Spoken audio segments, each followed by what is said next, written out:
Welcome to Casa de Confidence. Boy, do I have a treat for you today. I know I've said this maybe once or twice before, but I really mean it today. I have the incomparable Vanessa Hill here. She is a TEDx speaker from Mellon Street, like me. We met through TEDx when we delivered, and she delivered her TEDx.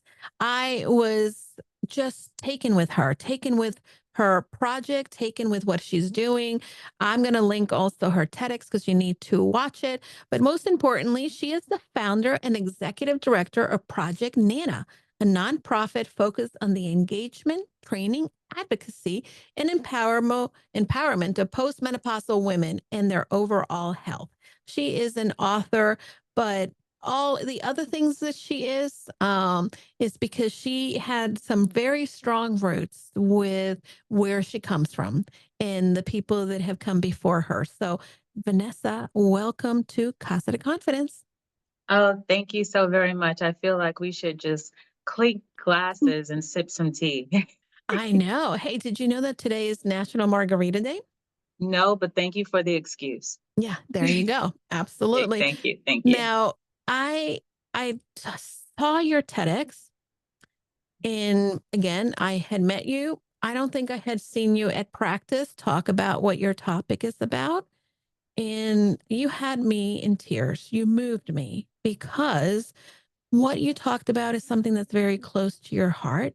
Tell me a little bit about what is Project Nana? How did it come about? Give the listeners the scoop. Okay, thank you.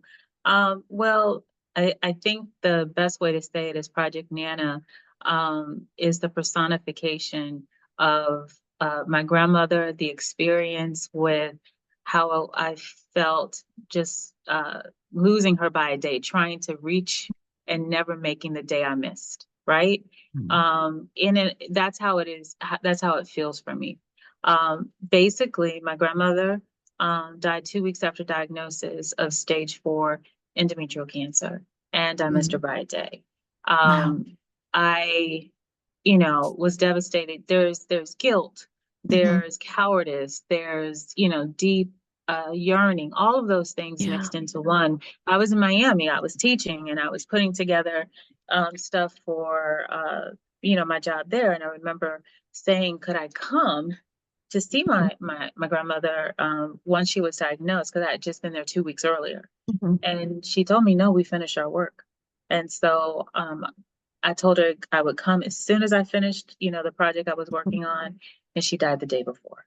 Wow. So I think really, being able to have a mother, my mom was amazing to allow me the space to fall apart. Mm. Sometimes that's a luxury that a lot of us Yeah. aren't afforded. And my mother did that for me, and really try to figure out what my next steps were. But the Hmm. only thing that I felt I heard were echoes of why. And so that's kind of like I chased echoes, trying to determine what happened. And it just led to, a wonderful journey, in a variety of different industries. And I landed as a researcher for public health. I got another degree in public health. And my research turned into a nonprofit where I make sure that our postmenopausal women, but we call them seasoned women, Love it. really have that sense of agency about their own bodies and about their health care, and that they understand their voice is valuable, their lived experience is valuable. And we teach them, Hmm. about gynecologic cancers, STIs. We teach them about what good care is, how you continue your care, and really also how to have shared decision making with the physicians, and Yeah. not think that they are supposed to be told what to do, rather than to be able to have that discussion, Right. inside the exam room and then outside the exam room as well with their family. So that's Project Nana in a nutshell. Well, thank you so much for sharing this. And I certainly was not aware that, again, these seasoned women, as you call them, we kind of get shifted and deprioritized in some ways by our doctors because, well, you don't have a uterus or you're done with your period and maybe you don't need a pap smear. And there's a lot of these things that I know. I went to the gynecologist and like, oh, you don't need anything. But it's like um, they're dismissing health in some ways. Um, Yeah, when we think of women's health, I've said this time and again, we always default to maternal health. It's yeah. a very important subject, and it's also a very short season in a woman's life. Mhm. And the nanas, they tell me that, it's like the invisible woman syndrome. The older that they get, the more Mhm. invisible that they feel. And you're right. We don't think of their bodies as typically something to be valued as they age. And so why take care of it? If you don't think that there's a worth or a value associated with it, why take care of it? And I'm not Mhm. saying that that is the intention of the medical community, but what I can say is that knowing that age is a risk factor for so Mhm. many diseases, we are living longer as a society. Women outlive men typically. Yes. And I mean, the longevity is one thing, but you also want to have that quality of life. Mhm. And so prevention, is really the key. So it's not an opportunity just because you're older to say, be lax Mhm. on going to the doctor. It becomes an opportunity to be more in tune with your body. Right. You know your body better than anybody else. Mhm. But annual exams should happen. Um, Regardless of whether or not, as you said, a hysterectomy occurs, that does not negate you having an annual exam. You still have a Mhm. vaginal canal. Right. And there are all sorts of cancers we don't talk about, Mhm. quality of life issues like UTIs. Right. We don't talk about vaginal atrophy. We don't discuss. But we make sure that if anybody before I leave, if there's anything else don't remember anything but this, you never stop going to get your pelvic exam. Yeah. People can tell you all day long you may not need a pap smear, but a Right. pap smear is a screening tool that happens Mhm. within a larger pelvic exam. Right. And so that is where someone who is trained and Mhm. knowledgeable, I tend to say gynecologists, Right. can really look and do at least a cursory examination to see if there are any malformations or any abnormalities. Um, because there's only one gyn cancer, that has a screening tool that is the pap smear. Wow. Everything else, you need to know signs and symptoms. That that is the work that we're Mhm. trying to get, everyone engaged in, is recognizing signs and symptoms. Right. We just finished the month of January, and that is the Uterine Cancer Awareness Month. Cervical Cervical. cancer. Okay. Mhm, Cervical mhm. cancer. So tell me a little bit more about some of the things that individuals should be watching for. Because again, I don't think the conversation is really a mainstream conversation. So many people go undiagnosed because they don't see, they may think, well, this might be something else, and we push it off. And as women, we push off our health. We want to send our doctor, our friends, our our husbands or children to the doctor, but we are not going to put ourselves on that list to go to the doctor as soon as we need to. Yeah, well, the one thing that I think is the easiest to spot is vaginal bleeding. If you are a postmenopausal woman, you should not bleed after menopause. Believe it or not, we've had some instances where folks on my medical advisory board, these gynecologists or gynecologic oncologists, that they've said they've had women in their 60s to say, "Oh, we never went into menopause. We just, kept menstruating." Well, Wow. that's postmenopausal bleeding. Menopause, the average age is 52. Mhm. And so you get along around that time. You should really be checking and looking at 12 months straight of no blood, no bleeding. You're in menopause. You're going Right. into menopause. There should not be bleeding after that. Mhm. we look at, as you were saying, there are a lot of different signs and symptoms, but like if you have pelvic pain, pelvic pressure, pelvic bloating, it could be a Mhm, gastro issue, but it can also be a gyn cancer. It can also be another kind of cancer. It's mhm, just really being in tune with your body. But the most part, those pelvic issues and the bleeding, mhm. those are the telltale signs that if for nothing else, you Yeah. need to be able to get referred to a diagnostic. Mhm, And that's called a vaginal ultrasound, where mhm, they actually go in and they can see somewhat. You can't really fully diagnose if mhm. there is, a cancer, but you can look and see if there are any, immediate or abnormalities that are taking place. Yeah, I think that, information is so crucial. And I know that there's people listening to us speak about this, and perhaps they had not realized that this is one of the things that they need to prioritize. I know from being Latina woman and that there is a disparity Mhm, between women of color and white women when it comes to care for cancer. mhm, Can mhm. you talk a little bit about the racial disparities? Yes, I will tell you this. The one that's really, I think, has the danger Will Robinson alert Mhm. going on is again endometrial cancer. It is the one of the only cancers that's growing, and it's about 2% per year. For you may have more of a incident rates or higher rates of women catching the disease who are white. Mhm. However, the mortality or the death rates are higher. And I like to say shades of brown women, but I'll I say like black and that. brown I women. like that. And that is two times as many black women die than white women, and 1.5, in terms of for Spanish speaking women that are dying. Um, Mhm.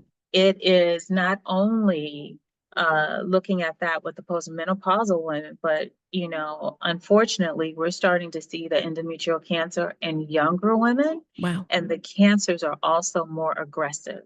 Mhm. So there are cultures that are very conservative Yeah. and talk and say you can't talk about private parts. Mm. Well, the urgency is if you keep something private, it can kill you.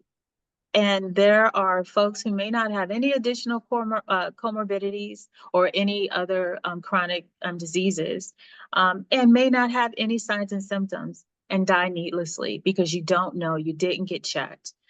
So what I tell, especially, my Caribbean women, um, if you don't want to have a conversation with someone else, even though with Nana, we create that social network, but let's just say you don't.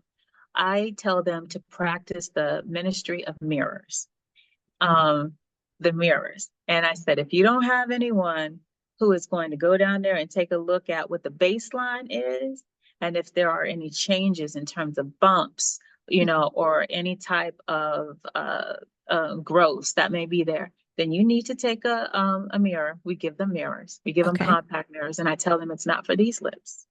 But Mm. to take a look down there and get to know, you can have vulvar cancer. You can even have a melanoma that presents on down there as well on your Mhm. vulva, and you would never know it because you don't you leave the investigation to someone else. At least that's what you have been taught, Yes. especially with our postmenopausal women. The older they are, it's like that is only for your partner, Mhm. and Yeah. you don't explore it to see what's going on. Yeah, it's interesting how things kind of work out.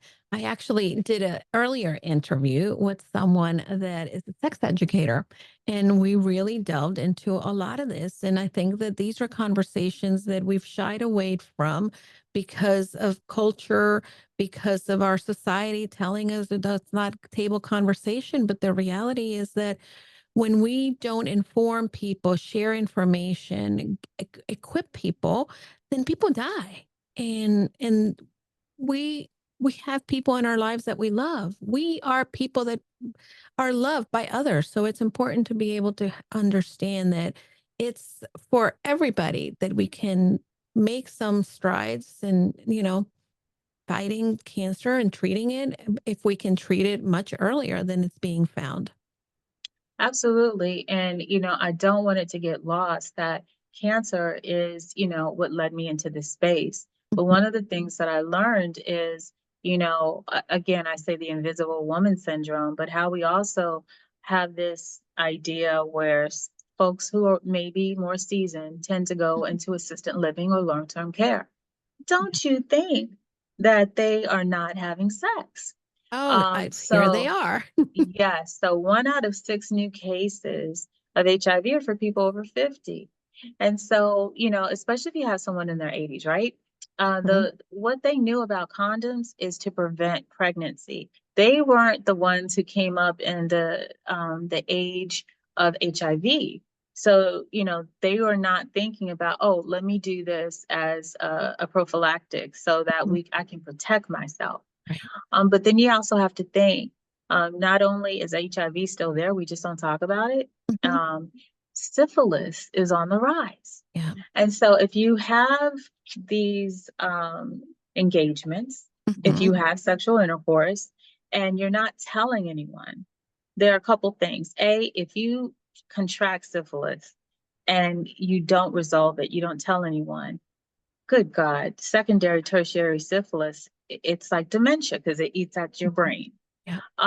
And also, when you look at if you have multiple sex partners and don't think that that's not happening inside the assistant living, Oh, that also opens you up for more of an HPV type cancer and cervical cancer. Because when we think of cervical cancer, we tend to think younger. mhm, However, it is for everyone. Everyone can be exposed to it. But cervical cancer can is the only we have a vaccine for it and that can prevent it. But just mhm, like society, we have sexualized the vaccine so yeah. that if we give them the HPV vaccine starting at 9 or 11 years old, Mhm, then we're giving them permission to have sex rather than yeah. saying we're saving them and doing a protective Mhm, we're giving them protection yeah. against some cancers. And so there are things that we really should do. Conversations like this are the ones that really should be had. Yeah. When I worked for a church, one of the things that I did that was very controversial, but I was lucky enough that I had a pastor that was very well, he understood where I was coming from and he gave me some latitude. But I knew that just because we didn't talk about sex at church doesn't mean that it wasn't happening with church kids. So Hmm. one of the retreats that I held was, we called it the sex and dating retreat, where individuals came and talked about it and did a little bit of education. Hmm. Because at times it's not a topic necessarily that is addressed by parents with good information. People I know, for as much as I love my mom, the information I got is like, okay, this is what happens. And I know things have changed. Obviously, I'm in my 50s, so things conversations are different now, but it's important to be able to address this from all places so that it is not just a hearsay. It is not just like, oh, my friend said blah, blah, blah, but it's something that we're really getting facts. We're really Hmm. informing and equipping ourselves, and the same thing with young children, young girls. They need to be able to be educated in all of these topics. Most of them are beginning their periods at a much younger age. So it's important that they be part of the conversation, not just, someone that we're trying to shield from sexual activity. Yes, and that is one of the reasons why, having Project Nana, really making sure that we educate the Nanas and teach them how to advocate. My philosophy is if you educate a Nana, you educate a family, you educate a community.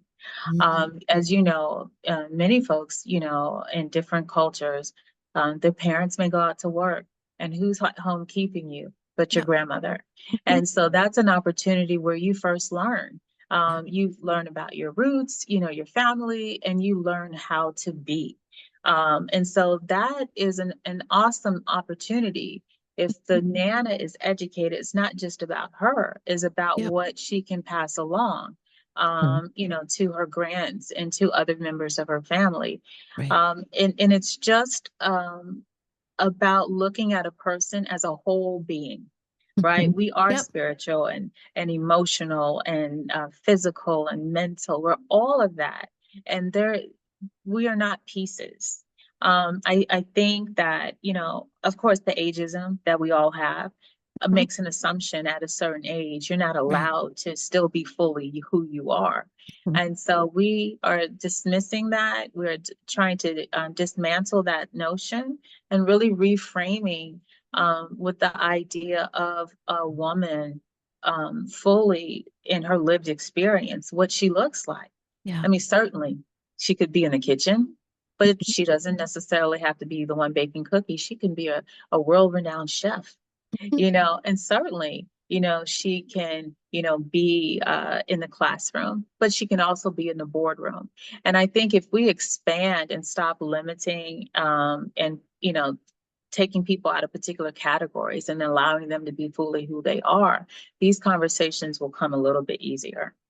Mhm. Absolutely. And the one thing that I love about the organization and Project Nana is that you're not only doing the education part and awareness and creating resources for individuals, but you are also really focusing on the advocacy part of it, Mhm. in which you have some tenets to the advocacy that you do. Can you tell me a little bit about what your policy initiatives are? Yes, I think our 1,000-pound gorilla is always Medicare. Hmm. If we know that you need to have annual exams, but then once you hit 65, the state policy in Medicare says every other year, Yeah. unless there is a risk factor. Well, Mhm. lo and behold, age is a risk factor, Right. right? So because of that, and the reimbursement rate that specialists receive from Medicare, Hmm. some gynecologists do not accept new patients with Medicare, or some Wow. may dismiss patients. But it's Medicare. And the reimbursement, and we don't do a fair reimbursement or adjusting, for inflation or Mhm. keeping up with that. Yeah.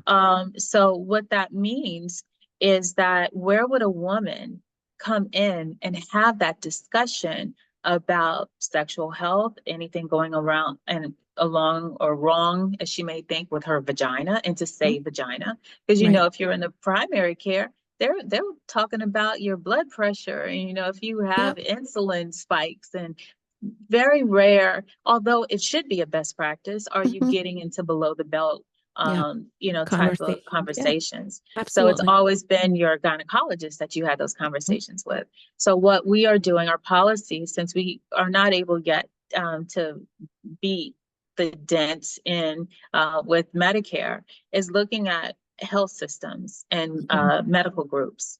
Yep. If we can get them to institutionalize questions, like when did you start menopause? Maybe that's a teaching moment. Right. When's the last time you went into a gynecologist or had a pelvic exam? When do you have any of these pelvic pain, pressure, bloating experiences, or vaginal bleeding? Mhm. If the physician asks, then the woman will know, well, maybe I need to look out for it. Right. Maybe if every clinical engagement she's getting these questions, it becomes normal, and then she'll feel comfortable to ask. So our advocacy is about training physicians. We're Mhm. trying to get policies or processes changed in health systems, and then also educating the women and their families, Right. because that we cannot do this without a woman feeling that everyone sees her as a full human being. Mhm. I thank you for the advocacy and for a lot of the work that you're doing, because again, what I see is that, for as difficult it was to lose your nana, you're creating a legacy, and you are impacting the lives of so many other women so that we can have more time with these wonderful um seasoned women that are part of our life, that can support us, instruct us, and and that are part of the picture, right? I hate that at times, when there's an age, a certain age, we begin to feel invisible. And I know that my mom went through that. And we need to redefine that. We need to redefine how we look at ourselves, how we look at others, and advocate to have a seat at the table, even in any stage of life. Absolutely. And I think that what was really, I think, an affirmation is that once we had the education, once we work with VCU Massey Cancer Center, they are our national partners when it comes Okay. to creating this curriculum for peer support advocate training. We had a class in 22, and a woman came out. She actually went to the gynecologist. She hadn't been in a while. And it was a good exam. 3 weeks later, she started bleeding. And she remembered, wait a minute, I shouldn't be bleeding. And we were able to catch it at stage 1 endometrial cancer. That is our goal, Yeah. is for them to know, oh, I shouldn't be, even though she had just gone to the doctor and got a clean Mhm. bill of health. Right. She was able to say, no, this just happened. What are we going to do about it? And so that, I think, is living fully and living whole, is to have agency over your body, to Mhm. know that your gut feeling it really means something. And don't be afraid to ask and to Yeah. demand care. Yeah. Mhm. So it is just really about celebrating the women, but Right. not only for our benefit, but for their benefit. That Absolutely. there is not an expiration for their dreams. Mhm. If they want to start a whole new career 3 different times in their lives, that's Yeah. okay. It's just about them not having any type of boundaries in Mhm. terms of the who that they can be. And so I think health definitely allows for that to happen. You cannot be fully who you want without having, good health, and whatever that good health is for you.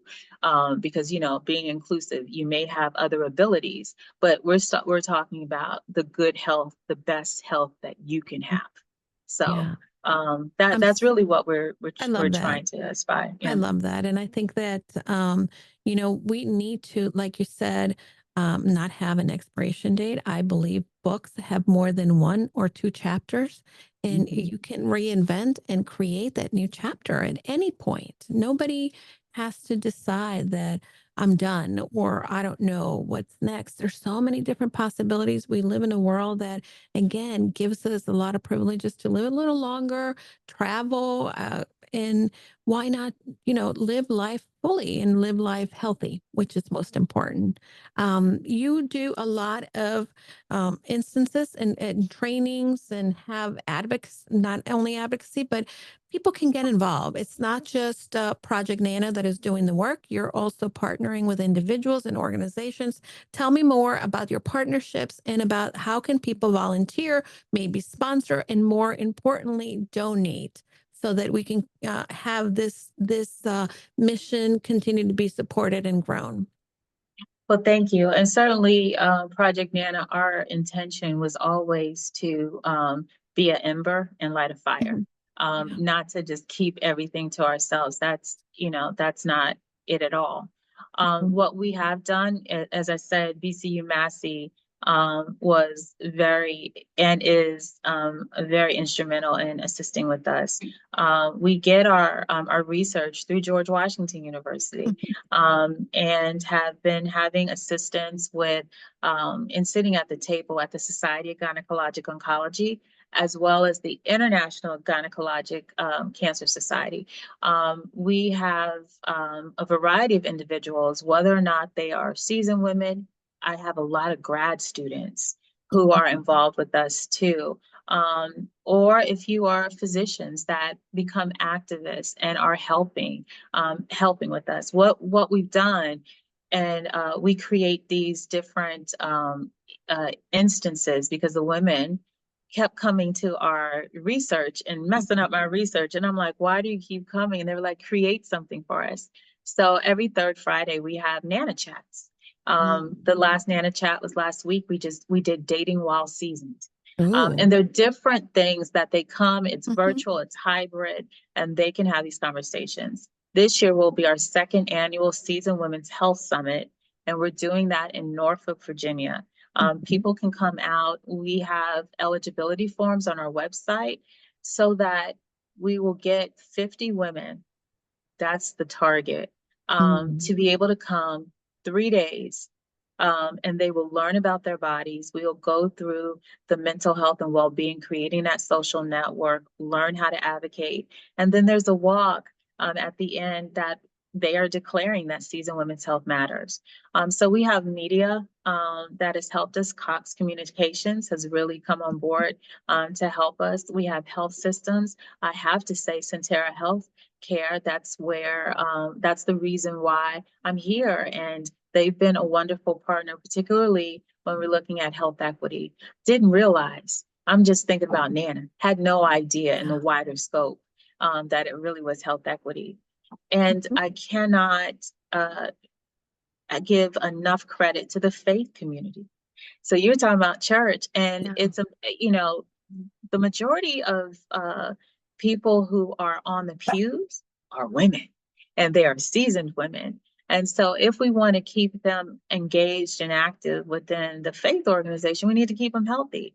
So, we've had a lot of support from faith organizations as well. So, we are about to head on out West Coast and developing chapters with Project Nana.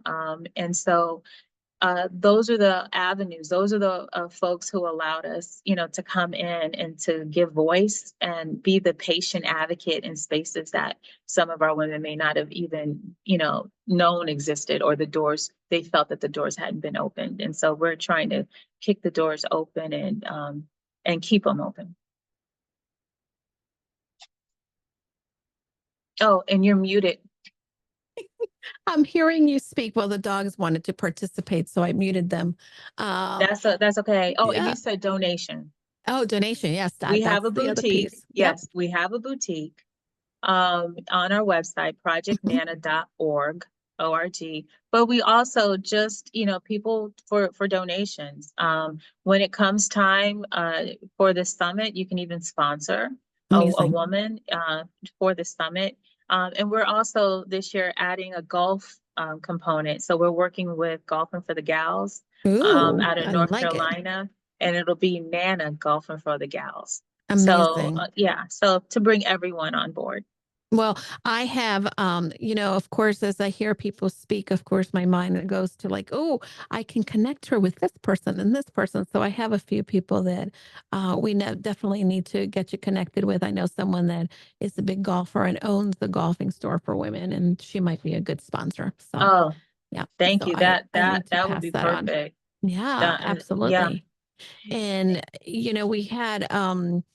we had another wonderful woman who started an organization, and I think that this may be an organization too that you both can maybe leverage each other's context and what you're doing, because again, it's to bring awareness to gynecological health for women, and it's important. We need to have these conversations.